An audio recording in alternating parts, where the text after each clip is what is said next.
once the camera's going up. That's one of the interesting things I have to get used to now.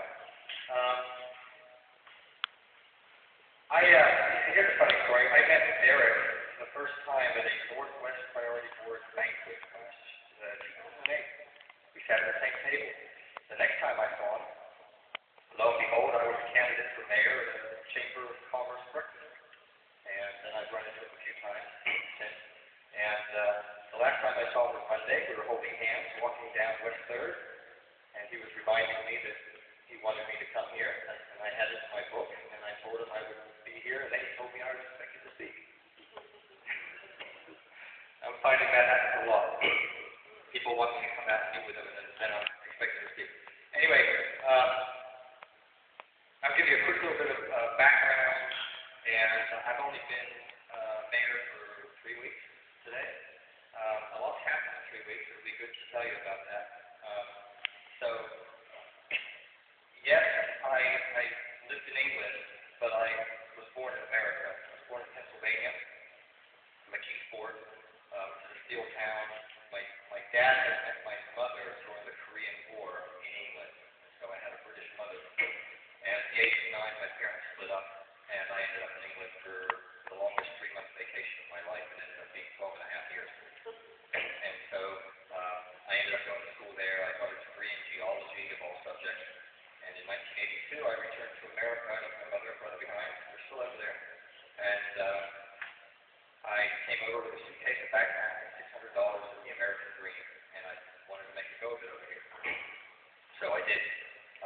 Worked various jobs in the Pittsburgh area, retail management, sales, and I did insurance sales and management for a while. And I worked for an auction company for a year and a half. And what was happening in the 80s and early 90s was we had merger mating. A lot of companies were buying up other companies and laying people off. So I went through 3 layoffs before I was 32. And I got tired of it. So I decided to do my own thing, and I got involved in a hobby interest. And moved to Dayton in 1994 to help a friend out who was returning to England. I was going to rent his house, and I ended up buying it. And that was in Walnut Hills. And once I bought that house, I got involved in my community. I started going to neighborhood association meetings, and then I got involved in the Southeast Priority Board. I became the representative for Walnut Hills on that board, and that was in 1999. And then, as time went on, I became president of the neighborhood association, and then I became chair of the Southeast Priority Board.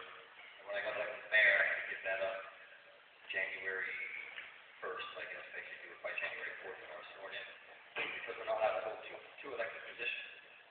But it was a good experience. It got me to meet people at City Hall and have a good basic understanding at the community level of how things were or were not working.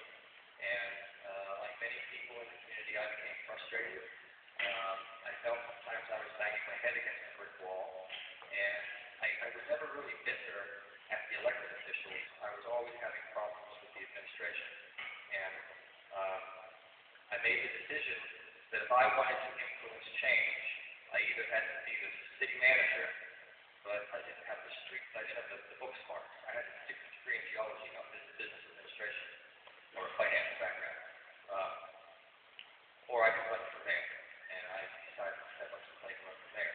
And obviously it worked for me.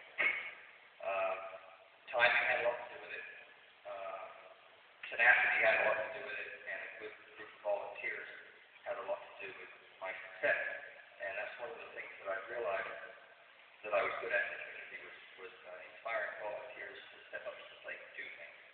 Now, I've only been mayor for 3 weeks, and I've been running like crazy. Everybody with an idea wants to meet with me.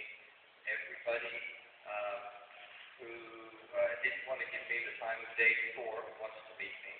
And I'm having a lot of meetings with the city manager, which is kind of cool. I just came from the city hall before I came here. I dropped some stuff off. I actually stopped in to look at some papers, and the next thing I know, the city manager's in my office and we're talking, so I have to take the papers home. But last week, I got to go to D.C., to the U.S. Conference of Mayors, which was held every winter in Washington, D.C. And I had to be me at the airport at 5 o'clock in the morning, Tuesday morning. And when I arrived in D.C., I had to drop my bags off. And I think my first appointment was with Senator Leitzell at 11 o'clock. I mean, as soon as I'm there, I'm running to meet with the City of Dayton's lobbyists, meeting with Senator Leitzell. And then we met with, at the Bay Area. While I was there, I met Mike Turner, I've seen several times, and Senator Brown. But basically, I got to meet all of our, Mr. Osborne. He's actually more Greene County, but him too. And that was day one. And then day two, starting at 7:30 in the morning, we were at presentations, meetings, and more meetings. But I got to hear presentations by not only Barack Obama, but also Michelle Obama, Nancy Pelosi, the Secretary for Agriculture, the Secretary for, I believe, the Secretary of State.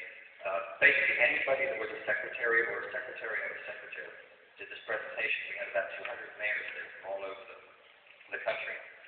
And I really needed running shoes because from 7:30 in the morning till 9:30, I was running between buildings and meetings and rooms and stuff. It was certainly an interesting experience. I picked up a few things. It was great hearing the President speak. He's a very charismatic man.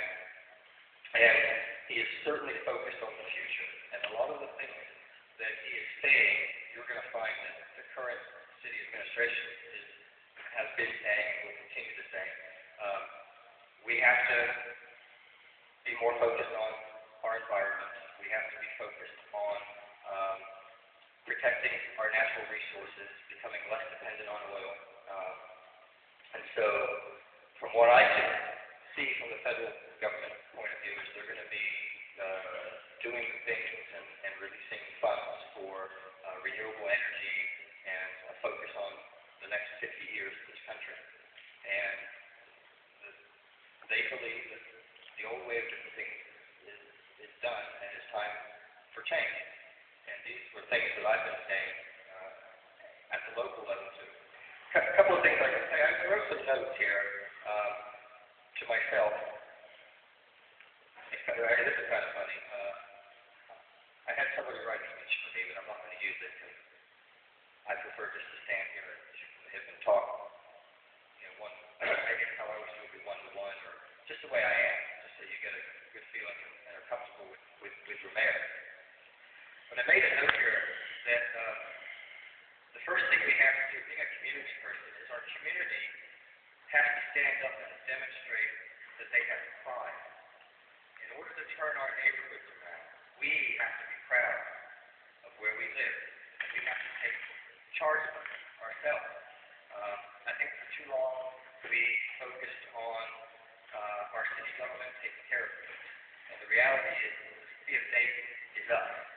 We, the residents, are the city of Dayton, not just the employees. They're paid to serve us, the citizens. And I'm here because the citizens voted for me. I serve the citizens first, not the agendas of City Hall. And I want you to know that. We've got some issues coming up, and I actually had to make a comment today that I have to support the residents of a certain neighborhood because more of them have come to me on an issue than the other side. And hopefully I can start getting our elected people to start thinking along those lines too. The other thing, that I've realized is nobody's got the money. The city is broke. The government is going to be broke, and they're going to be tightening the reins after they do this neighborhood stabilization package. And if there's another stimulus bill, they are going to be tightening the reins on their deficit, and so the money won't be here. So that makes me realize, and it's not just Dayton. Dayton is hurting. The other mayors at this conference are saying the same thing. They are all hurting. So basically, we have to realize that we are on our own, in a sense. And we have to be innovative and creative and start working on ideas and concepts to together to get us out of the situation. So basically, if we're going to look to get things done, we can't rely on the government. We have to rely on ourselves. And so we have to, I guess, develop a sense of community again that has been lost for a long time. I used to joke that the big killer of community was actually the air conditioner. Because in the old days, people used to sit on their porches and they knew who their neighbors were and knew who the neighbors' kids were and everything. And we had a good sense of community. But once